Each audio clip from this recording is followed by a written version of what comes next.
sila na ibiyahe si Pangulong Duterte. Bakit?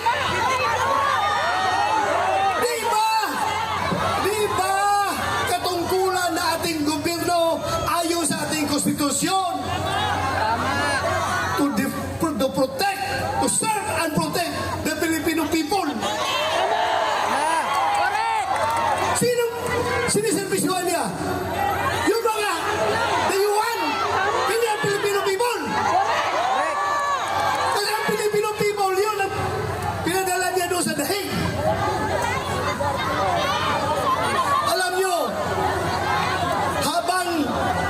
habang kinakarga sa aeroplano, nag-struggle sila doon. Wala na kayo magawa dahil nandun ako sa Davao. Kino-coordinate ko yung ating mga